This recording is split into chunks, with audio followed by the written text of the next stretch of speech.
بسم اللہ الرحمن الرحیم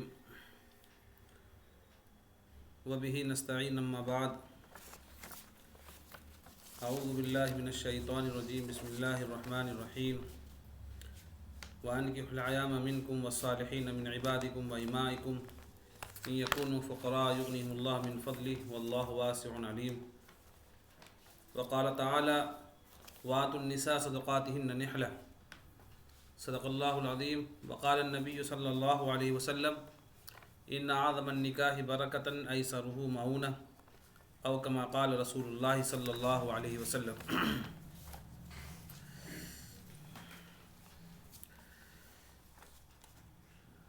نکاح سے متعلق باتیں چل رہی ہیں۔ گزشتہ ہفتہ جہیز کے متعلق باتیں آپ کے سامنے پیش کی گئی۔ اب نکاح کے اندر سب سے پہلا مرحلہ ایجاب اور قبول کا ہوتا ہے۔ نکاح کے پورا ہونے کے لیے سب سے پہلا مرحلہ ایجاب اور قبول کا ہوتا ہے کہ ایک طرف سے نکاح کے کرنے کی اجازت دی جاتی ہے اور دوسری جانب اس اجازت کو قبول کیا جاتا ہے، اور ان باتوں کو ہر مسلمان بہتر طریقے سے جانتا اور سمجھتا بھی ہے۔ اس سلسلے میں جو کچھ بے احتیاطی ہے، ان بے احتیاطیوں کی طرف ہم سب کی توجہ ہونی چاہیے اور وہ باتیں معلوم ہونی چاہیے۔ عام طور پر نکاح کا دن اور جو تاریخ متعین ہوتی ہے، اس متعینہ دن اور تاریخ کے اوپر لڑکے والے اپنے رشتہ دار اور دوست احباب کے ساتھ نکاح کو منعقد کرنے کے لیے لڑکی کے گھر پر بارات لے کر کے آتے ہیں، اور پھر وہ مجلس کی ساری تیاریاں ہوتی ہیں، اور ان تیاریوں کے نتیجے میں سب سے پہلا مرحلہ یہ ہوتا ہے کہ دو گواہوں کی موجودگی میں لڑکی سے نکاح کی اجازت طلب کی جاتی ہے۔ ولی موجود ہوتے ہیں اور قاضی صاحب موجود ہوتے ہیں، اور ولی اور قاضی اور گواہوں کی موجودگی میں لڑکے کا مکمل تعارف کرا کر، لڑکے کے بارے میں بتا کر کہ فلاں ابن فلاں جو فلاں جگہ کا رہنے والا ہے، اور اتنے مہردین کے عوض آپ کا نکاح ان سے کیا جاتا ہے، جس کے فلاں فلاں صاحب جو ہیں گواہ ہیں، آپ کی طرف سے اجازت ہے، یہ اجازت لڑکی سے لی جاتی ہے۔ اس سلسلے میں آپ معزز خواتین کو سب سے پہلی بات معلوم ہونی چاہیے کہ جب اجازت لینے کے لیے جو لوگ آتے ہیں اور لڑکی جس مجمع کے درمیان موجود ہوتی ہے، وہ خالص عورتوں کا اور خواتین کا مجمع ہوتا ہے، اور عورتوں اور خواتین کا آپسی مجمع جو ہے وہ کسی طریقے سے بھی ممانعت کا یا پابندی کا شکار نہیں ہے۔ اللہ رب العزت نے خواتین کے اپنے آپسی اجتماع کو مشروع فرمایا ہے، اور خاتون عورتیں اپنے درمیان اور اپنوں کے بیچ اپنا اجتماع اور اپنی مجلس منعقد کر لیں، اس کی بالکل بھی اجازت ہے، اس میں کوئی ممانعت نہیں ہے۔ اب دوسرا مرحلہ یہ ہوتا ہے کہ عورتوں کے سلسلے میں محرم اور غیر محرم کا تعلق ہوتا ہے۔ مرد حضرات میں کچھ محرم کے رشتہ دار ہوتے ہیں، کچھ غیر محرم رشتہ دار ہوتے ہیں، اور محرم اور غیر محرم کا جو فرق ہے، یہ فرق کوئی معمولی فرق نہیں ہے، بلکہ اس کی بڑی اہمیت ہے، اور اس میں جائز ناجائز اور حلال و حرام تک کا فرق ملحوظ ہے، اور اللہ رب العزت نے حلال و حرام تک کے فرق کو اس میں رکھا ہے۔ اب آپ کو بتانا مقصود یہ ہے کہ جو لوگ اجازت لینے کے لیے آ رہے ہیں، ان اجازت لینے والے لوگوں میں خیال یہ ہونا چاہیے کہ وہ لوگ اجازت لینے کے لیے پہنچیں جو لڑکی کے محرم رشتہ دار ہوں. جو لڑکی کے محرم رشتہ دار ہیں، دلہن کے جو محرم رشتہ دار ہیں، وہ محرم رشتہ دار ہی اس دلہن سے اجازت لینے کے لیے پہنچیں، اور محرم رشتہ دار ہی کے ذریعے سے اجازت لینے کی بات اور اجازت لینے کا حکم ہے. لیکن ہوتا یہ ہے کہ اجازت لینے کے لیے جو گواہ آتے ہیں وہ گواہ لڑکے والوں کی طرف سے ہوتے ہیں. لڑکی دلہن ان کے لیے غیر محرم ہوتی ہے، اور اس مجمع میں بہت ساری خاتون اور عورتوں کا اجتماع ہوتا ہے، بہت ساری عورتیں وہاں موجود ہوتی ہیں. ان تمام عورتیں جو ہیں ان آنے والے لوگوں کے لیے غیر محرم ہوتے ہیں، اور غیر محرموں کے درمیان عورتوں کی مجلس میں ایسے لوگ پہنچے ہوتے ہیں کہ جن سے آپس میں ایک دوسرے کے لیے پردہ کرنا، ایک دوسرے کے لیے حجاب کرنا، پردہ کرنا یہ لازم و ضروری ہے. لیکن اس موقع پر بے احتیاطی، غفلت اور لاپرواہی کا یہ عالم ہے. لاپرواہی کا عالم یہ ہے کہ نہ تو آنے والے پردہ کا خیال کرتے ہیں، اور نہ ہی ہماری معزز خواتین جو ہے، عورتیں جو اس مجلس میں موجود ہیں، وہ بھی پردے کا خیال کرتی ہیں. اور یہ بے احتیاطی آئے دن لڑکی سے اجازت لینے کے سلسلے میں اس مجلس میں ہوتی جا رہی ہے، اور اس بے احتیاطی اور غفلت کے نتیجے میں گناہوں کا ایک انبار، غلطیوں کا ایک ڈھیر، اور معصیتوں کا ایک ڈھیر جو ہے وہ نام اعمال میں جمع ہوتا جا رہا ہے. اور ہماری خاتون کو، ہماری معزز عورتوں کو، خواتین کو اس بات کا پتہ نہیں ہے، اور وہ اس سے لا علم ہو کر کے کسی طرح کی کوئی بیداری اور کسی طرح کی کوئی تیاری نہ کر کے اپنے آپ کو گناہوں میں اور معصیتوں میں مبتلا کر رہی ہیں. تو اس سلسلے میں سب سے پہلی بات جو آپ سے کہنی ہے، وہ پہلی بات یہ ہے کہ اگر معاملہ آپ کے اپنے گھر کا ہے، کیونکہ یہ ایک ایسی چیز اور ایسا معاملہ ہے جو ہر گھر کو پیش آتا ہے، اور ہر گھرانہ اس ماحول سے اور اس مرحلے سے گزرتا ہے. تو جب اس ماحول، اس مرحلے سے گزرنے کی نوبت آئے اور لڑکی سے اجازت لینے کی بات ہو، تو آپ معزز خواتین کو معلوم ہونا چاہیے، گھر کے ذمہ داروں کو معلوم ہونا چاہیے کہ لڑکی کو ایسی جگہ پر رکھیں کہ جہاں پر اجازت لینے کے لیے آنے والے لوگوں کو بے پردگی کا شکار نہ ہونا پڑے، اور اس بے پردگی کی وجہ سے اپنے نام اعمال میں گناہوں کا انبار جمع کرنے کی نوبت نہ آئے. تو سب سے پہلی بات اس سلسلے میں جو جاننے کی ہے وہ یہ کہ لڑکی سے اجازت لینے کے لیے وہی لوگ آئیں جو لوگ اس لڑکی کے محرم رشتہ دار ہوں. اگر کوئی غیر محرم اجازت لینے کے لیے آ رہا ہے، آپ بالکلیہ اس کو منع کر دیں. شادی بیاہ کے معاملے میں ہم لوگ دنیا بھر کی تیاری کرتے ہیں، دنیا بھر کی تیاری کرتے ہیں، چھوٹی سے چھوٹی اور بڑی سے بڑی چیزوں کا خیال کرتے ہیں. لیکن جو سب سے زیادہ اہم اور ضروری ہے، اس اہم اور ضروری باتوں کی طرف نہ کسی کا خیال جاتا ہے، نہ کسی کا دھیان جاتا ہے، نہ کوئی اس چیز کے بارے میں جاننے کی کوشش اور ضرورت سمجھتا ہے. اور وہ چیز کیا ہے کہ نکاح کے اندر دنیا بھر کی تیاری نہ ہو چلے گا، نکاح کے اندر دنیا بھر کا سامان نہ ہو چلے گا، لیکن نکاح کے اندر گواہ نہ ہو، گواہوں کی موجودگی نہ ہو تو نکاح کیسے ہوگا؟ نکاح ہونے کے لیے گواہوں کا ہونا ضروری ہے. بغیر گواہوں کی موجودگی میں نکاح منعقد نہیں ہوتا ہے. تو جو گواہ نکاح کے ضروری حصے ہیں، شادی کے جو ضروری حصے جو گواہ ہیں، ان گواہوں کے بارے میں بھی جاننا اور اس کو طے کرنا ضروری ہے. اور اس سلسلے میں اس بات کا خاص خیال رکھا جائے کہ جو گواہ اجازت لینے کے لیے آ رہے ہیں یہ وہ لوگ ہوں جو لڑکی کے محرم رشتہ دار ہوں۔ اور چونکہ نکاح ایک عبادت ہے، نکاح صرف اس بات کا نام نہیں ہے کہ ہم نے اپنی لڑکی کو کسی کے لڑکے کے ساتھ رشتہ ازدواج میں منسلک کر دیا، جوڑ دیا، بس اس کا نام نہیں ہے،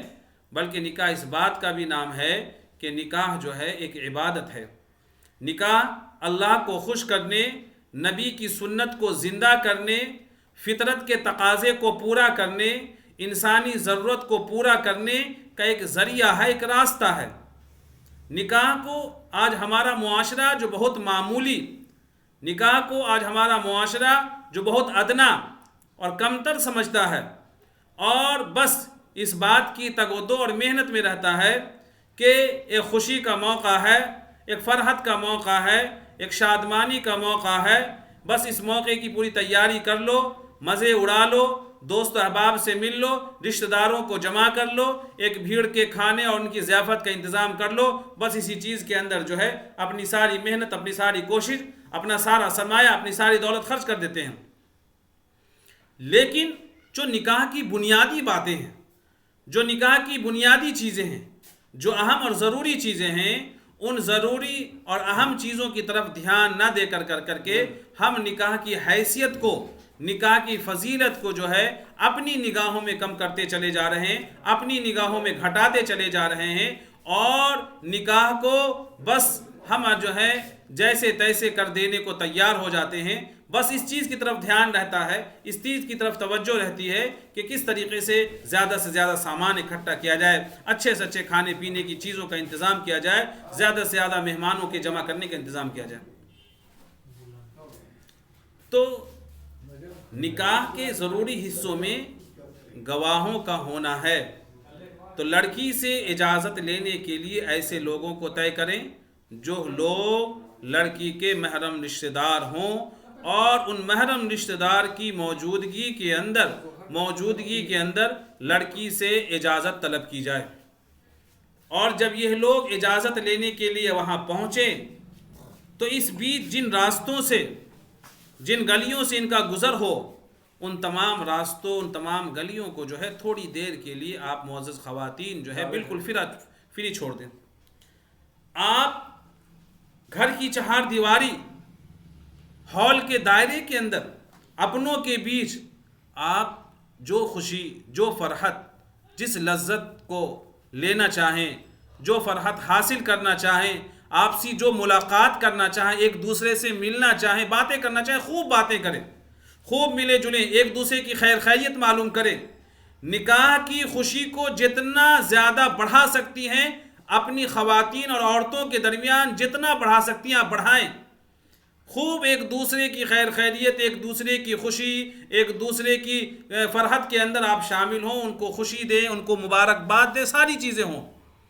لیکن 2-4 منٹ کے لیے، 2-4 لمحے کے لیے، جس لمحے کے اندر، جس منٹوں کے اندر گناہوں کے ہونے کا اندیشہ ہے، معصیت کے ہونے کا احتمال ہے، اندیشہ ہے کہ گناہ ہوں گے، جب وہ لوگ یہاں سے گزریں گے، ان کی نظر ہم پر پڑے گی، ہماری نظر ان پر پڑے گی، وہ ہم کو دیکھیں گے، ہم ان کو دیکھیں گے، اور ہمارے اور ان کے دیکھنے سے ہم ان کو دیکھیں، وہ ہمیں دیکھیں، ہمارے دیکھنے سے ایک دوسرے کے نام اعمال میں گناہ، ایک دوسرے کے نام اعمال میں خطا اور معصیت لکھی جائے گی۔ ایسے کچھ لمحوں کے لیے اپنے آپ کو تھوڑا سمیٹ لیں، ایسے کچھ لمحوں کے لیے اپنے آپ کو تھوڑا سمیٹ لیں، اپنے آپ کو تھوڑا احتیاط کر لیں، اپنے آپ کو گناہوں سے بچا لیں، ان راستوں کو، ان گلیوں کو کھلا چھوڑ دیں، جن راستوں، جن گلیوں سے وہ لوگ لڑکی تک پہنچ کر کے ان سے اجازت لیتے ہیں۔ ایسے موقعوں پر اس مجلس کے اندر دلہن کی سہیلیاں جمع ہوتی ہیں، نوجوان لڑکے اجازت کے بہانے وہاں پہنچ کر کے، ویڈیوگرافی کے بہانے وہاں پہنچ کر کے جو ایک ثواب کی مجلس ہے، جو ایک نیکی کی جگہ ہے، جو جناب رسول اللہ صلی اللہ علیہ وسلم کی سنت کو زندہ کرنے کا ایک موقع اور مرحلہ ہے، ایسے جگہوں کو گناہوں کی غلاظت، گناہوں کی گندگی، معصیت کی گندگی سے اس کو خراب کر دیتے ہیں، اور جس عمل سے، جس مجلس سے ہم اللہ کی رضا کو ڈھونڈ سکتے تھے، اللہ کو راضی کر سکتے تھے، اپنے نام اعمال کو ٹھیک کر سکتے تھے، اس رضا کو، اس اللہ کی خوشنودی کو ہم لوگ اپنے برتاؤ کے ذریعے سے ہم نے اس کو ایسا خراب کر دیا. اللہ ناراض، اللہ کا غضب اگر نازل ہو تو ہم میں سے کوئی آدمی بچ نہیں سکتا. تو نکاح کے سلسلے میں، مجلس نکاح کے سلسلے میں لڑکی سے اجازت لینے کا جو موقع اور مرحلہ ہے، اس موقع اور مرحلے میں ہم اگر اپنے آپ کو تھوڑا سا سمیٹ کر کے، تھوڑا سا احتیاط کر کے، تھوڑا سائڈ ہو کر کے اگر وہ راستہ کھلا چھوڑ دیں اور وہاں تک جانے میں آسانی پیدا کر لیں، اپنے آپ کو بھی گناہ سے بچا لیں، ان کو بھی گناہ سے بچا لیں، تو انشاءاللہ اللہ رب العزت اس نکاح کے نتیجے میں زوجین کے درمیان، دونوں گھرانوں کے درمیان اللہ رب العزت وہ برکت اور اللہ رب العزت وہ خیر عطا فرمائیں گے جو زوجین تا حیات اپنی زندگی میں اس کو محسوس کریں گے. موقع نکاح کے پر ہونے والی غلطیاں، خطائیں، ہونے والی بدتمیزیاں ہماری زندگیوں کو تباہ کر رہی ہے، ہماری زندگیوں کو جو ہے بے برکتی کا شکار بنا رہی ہے. تو اس سلسلے میں سب سے پہلی بات جو بھی میں نے آپ سے بتائی ہے کہ لڑکی سے اجازت لینے کے لیے محرم رشتہ دار پہنچیں. لڑکی کے والدین اور گارجین اس بات کی پوری خبر رکھیں کہ جو اجازت لینے کے لیے آنے والے ہیں وہ کون لوگ ہیں. اگر وہ لڑکی کے محرم رشتہ دار ہیں کہ لڑکی کا چچا ہے، یا اسی طریقے سے لڑکی کے ماموں ہیں، یہ لڑکے کے دادا ہیں، اس کے نانا ہیں، یہی لوگ، یہ لڑکی کا بھائی ہے، یہ لوگ آ کر کے لڑکے کا تعارف کرا کر کے کہ فلاں ابن فلاں جو فلاں جگہ کا رہنے والا ہے، اتنا مہر دین کے عوض اس سے تم کو اس کی زوجیت میں دیا جا رہا ہے، تمہاری اجازت ہے. یہ اجازت وہی لوگ لے کر کے وکیل کی موجودگی میں یہ لوگ لے کر کے پھر اس مجلس میں پہنچے جس مجلس میں خطبہ نکاح ہونا ہے. اور لڑکی سے اجازت لینے کے لیے قاضی کی بھی جانے کی ضرورت نہیں ہے. یہ آپ معزز خواتین جان لیں کہ یہ قاضی لوگ جو بڑی بے حسی اور بے غیرتی کا مظاہرہ کر کے اس مجلس میں پہنچتے ہیں اور جا کر کے لڑکی سے اجازت لینا چاہتے ہیں، اور ایک اچھی مجلس کو اپنے غلط انداز کی وجہ سے خراب کرتے ہیں. آپ کو روکنے کی ضرورت ہے. آپ اس کو روکیں، منع کریں کہ قاضی کی بھی آنے کی ضرورت نہیں. قاضی کی ضرورت وہاں پر ہے جہاں پر قبول کرایا جائے گا. کسی محرم رشتہ دار کو طریقہ بتا دی جائے کہ اس طریقے سے تعارف کرا کر کے لڑکی سے اجازت لے لیں. لڑکی کے والد کو طریقہ بتا کر کے اس سے اجازت لے لیں. یہ طریقہ سکھا کر کے آپ بھیج دیں. لیکن وہ قاضی بھی جو ہے وہاں جانے سے اپنے آپ کو پرہیز کریں، اپنے آپ کو بچائیں. اپنی موجودگی خطبہ نکاح کی مجلس کے اندر اپنی موجودگی کو رکھیں. تو جن دو گواہوں کا ہونا ضروری ہے اور جن دو گواہوں کا ہونا شرط کے درجے میں ہے، ان دو گواہوں کو وہ گواہ طے کیے جائیں جو لڑکی کے محرم رشتہ دار ہوں. پھر مجلس نکاح میں جو قبول کرنے کی مجلس ہے، اس مجلس میں اور دوسرے گواہ بن سکتے ہیں اگر لڑکے والوں کا یہ مطالبہ ہو، ان کا یہ تقاضا ہو کہ بھائی گواہ میرے طرف سے بھی ہوں گے. کوئی بات نہیں، بڑی اچھی بات ہے، آپ کے بھی گواہ ہو جائیں. تو آپ کی گواہ جو ہوں گے یہ وہ گواہ ہوں گے جو قبول کی مجلس ہی میں موجود ہوں گے. ان کو لڑکی کے پاس پہنچنے کی ضرورت نہیں ہے. رجسٹر میں ان کا گواہ کے طور پر ان کا نام لکھا جائے گا. اس کے لیے ہم تیار ہیں، لیکن لڑکی سے اجازت لینے کے لیے لڑکی کے محرم رشتہ دار ہی جو گواہ بنیں گے وہی جائیں گے. تو یہ ایک شرط تھی جو نکاح کے سلسلے میں آپ کو بتائی گئی. نکاح کے سلسلے میں دوسری ضروری چیز جو ہے وہ مہر ہے. نکاح کے سلسلے میں دوسری ضروری چیز جو ہے وہ مہر ہے. چنانچہ قرآن کریم میں اللہ رب العزت نے فرمایا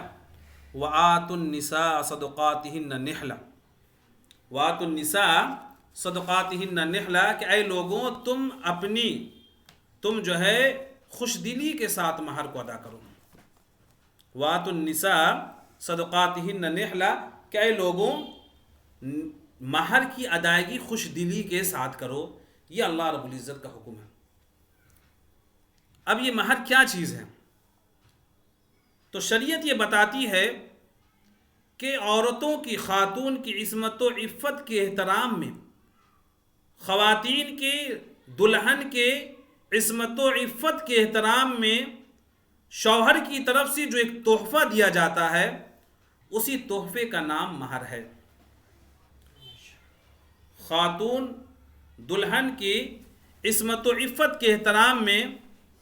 نکاح کے اندر جو طے کیا جاتا ہے، شوہر کی طرف سے جو تحفہ دیا جاتا ہے، وہ تحفہ جو ہے وہ مہر کہلاتا ہے، اور یہ شوہر کے اوپر، مرد کے اوپر اس کی ادائیگی واجب ہے۔ مرد کے اوپر اس کی ادائیگی واجب ہے، مرد کو وہ دینا ضروری ہے۔ اب یہ مہر جو ہے شرعی طور پر دو طریقے کا مہر طے کیا جاتا ہے۔ ایک کو کہتے ہیں مہر معجل، عین کے ساتھ، میم کے بعد عین، مہر معجل، یعنی وہ مہر جس کو نکاح کے وقت جو ہے نقد پورے کے پورے طور پر ادا کر دیا جائے، یہ مہر معجل کہلاتا ہے۔ اور دوسرا وہ مہر جو عقد نکاح کے وقت یا نکاح کے بعد فوراً ادا نہ کیا جائے بلکہ ادھار رکھا جائے، اس کو کہتے ہیں مہر مؤجل، میم کے بعد حمزہ۔ دونوں کی آواز سننے میں ایک ہی جیسی لگ رہی ہے، لیکن ایک ایک حرف کا فرق ہے۔ جو نقد مہر دے دیا جاتا ہے عقد نکاح کے بعد یا عقد نکاح کے وقت یا نکاح کے بعد فوراً، زوجین کے آپسی قربت سے پہلے جو دے دیا جاتا ہے، جو نقد دے دیا جاتا ہے، پورا کا پورا دے دیا جاتا ہے، اس کو مہر معجل کہتے ہیں، میم کے بعد عین ہے۔ اور جو مہر ادھار ہو کہ ابھی نہیں، بعد میں اس کو ایک متعینہ مدت کے اندر ادا کریں گے، اس کو کہتے ہیں مہر معجل، میم کے بعد حمزہ۔ ان دونوں طرح کے مہر کی ادائیگی کی گنجائش ہے، ان دونوں طرح کے مہر کی ادائیگی کی گنجائش ہے، لیکن اس سلسلے میں مسنون جو طریقہ ہے، وہ مسنون طریقہ یہ ہے کہ تھوڑی نقد ادا کر دی جائے اور تھوڑا ادھار ادا کیا جائے۔ یعنی جب پہلی ملاقات ہو، اس پہلی ملاقات سے قبل، پہلی ملاقات کے وقت یا اس سے قبل کچھ مہر جو ہے وہ نقد ادا کر دیا جائے اور کچھ مہر جو ہے وہ بعد میں ادا کر دیا جائے، یہ مسنون اور سنت طریقہ ہے۔ تو اس سلسلے میں جو خاص اور اہم بنیادی بات ہیں، انہی کی طرف آپ کی رہنمائی کی جا رہی ہے، بتایا جا رہا ہے۔ اب مہر کی مقدار کیا ہونی چاہیے، یعنی مہر کتنا طے ہونا چاہیے؟ چنانچہ اس سلسلے میں روایات کی روشنی میں یہ بات واضح ہے کہ مہر کی زیادہ سے زیادہ کوئی حد نہیں ہے، مہر کی زیادہ سے زیادہ کوئی حد نہیں ہے، لیکن مہر کے کم سے کم ہونے کی حد متعین ہے، اور وہ کیا ہے؟ 10 درہم ہے۔ 10 درہم، کم سے کم 10 درہم مہر متعین ہی کرنا ہوگا۔ اب 10 درہم کتنا ہوتا ہے؟ چونکہ جناب رسول اللہ صلی اللہ علیہ وسلم یا جس زمانے میں شریعت سازی ہو رہی ہے، جس زمانے میں شریعت کا حکم تیار ہو رہا ہے، شریعت کا حکم آ رہا ہے، لوگوں کو بتایا جا رہا، اس زمانے میں جو سکہ رائج الوقت تھا وہ سونے اور چاندی کے سکے چلتے تھے، لیکن آج کے زمانے میں کاغذ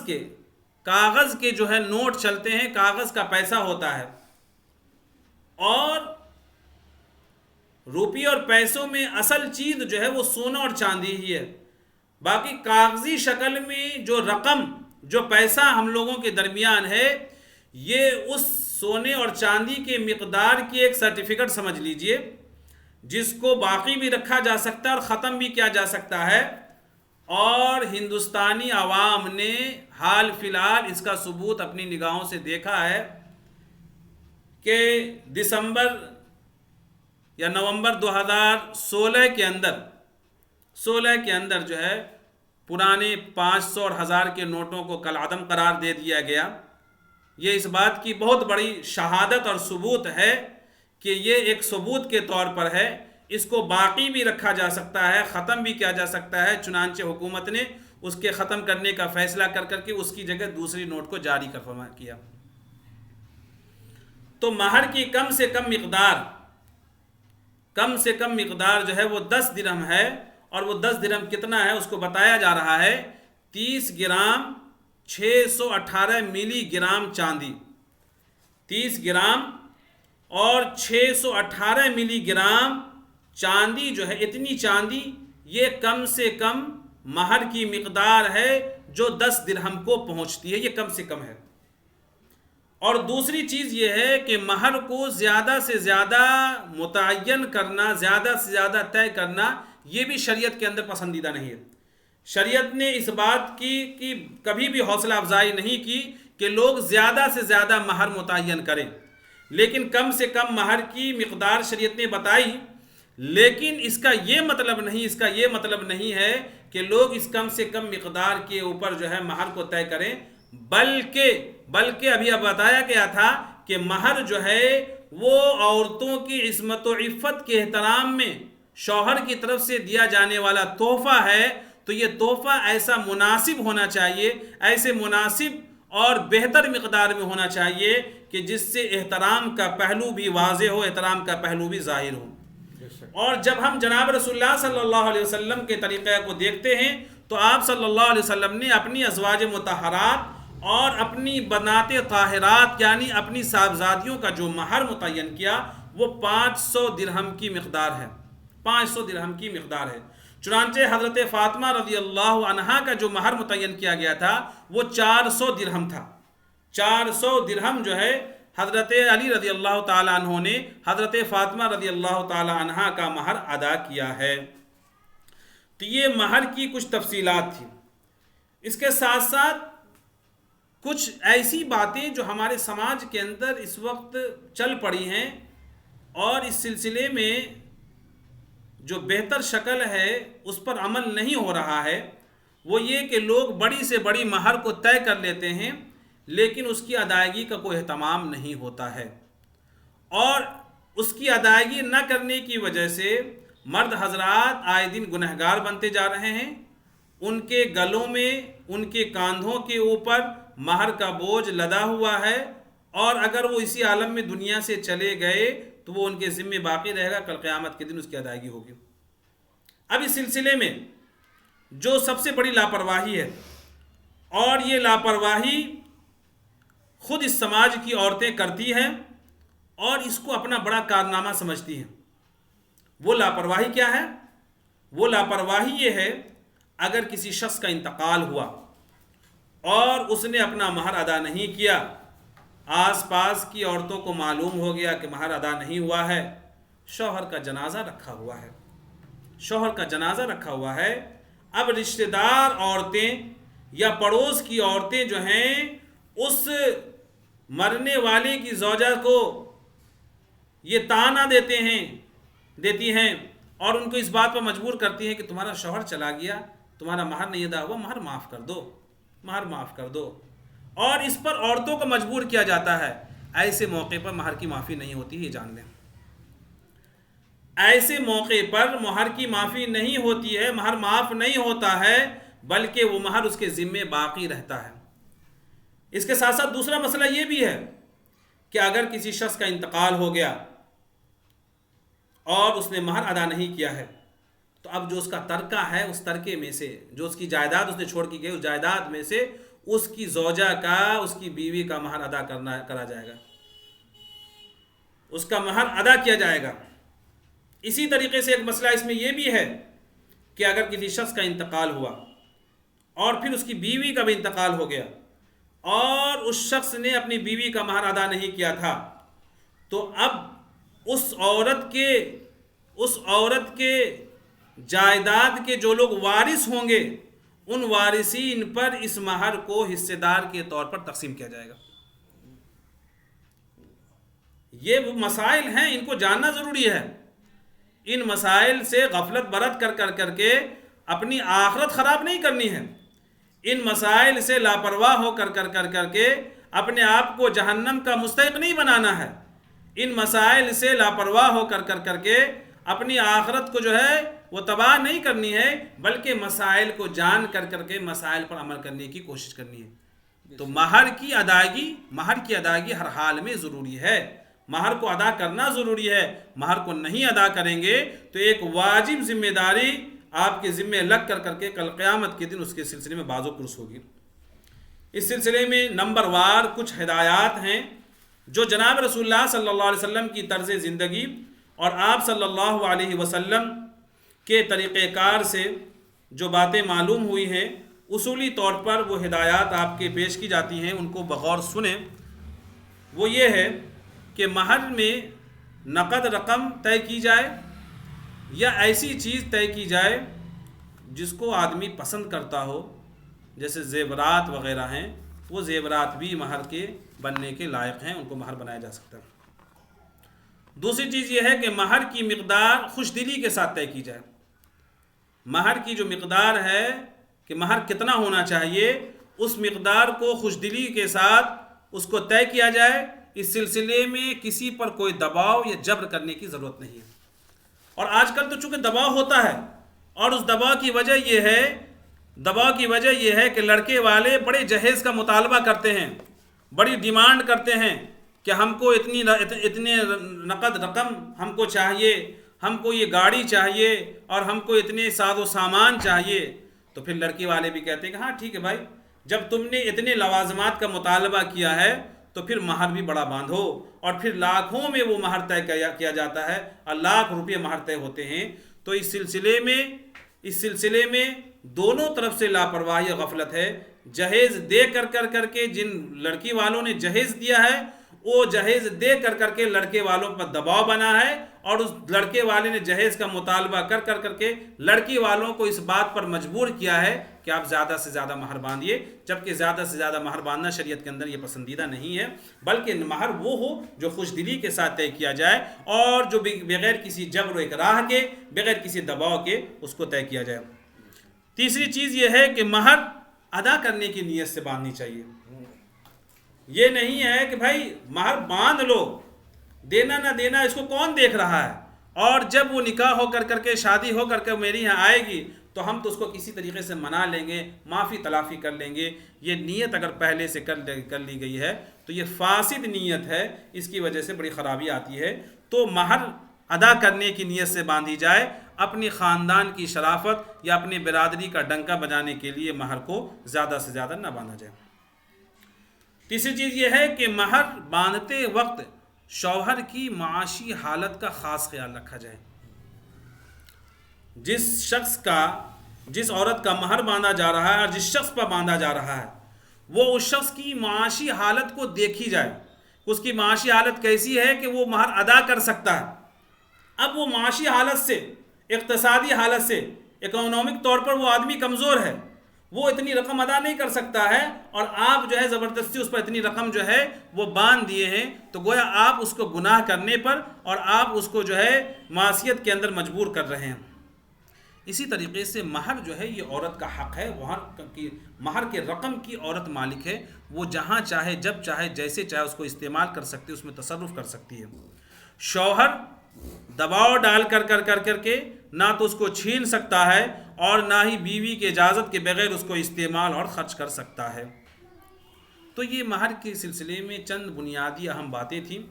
جو آپ کو بتائی گئی، پیش کی گئیں. امید ہے کہ اللہ تعالیٰ ان باتوں پر ہم سب کو عمل کرنے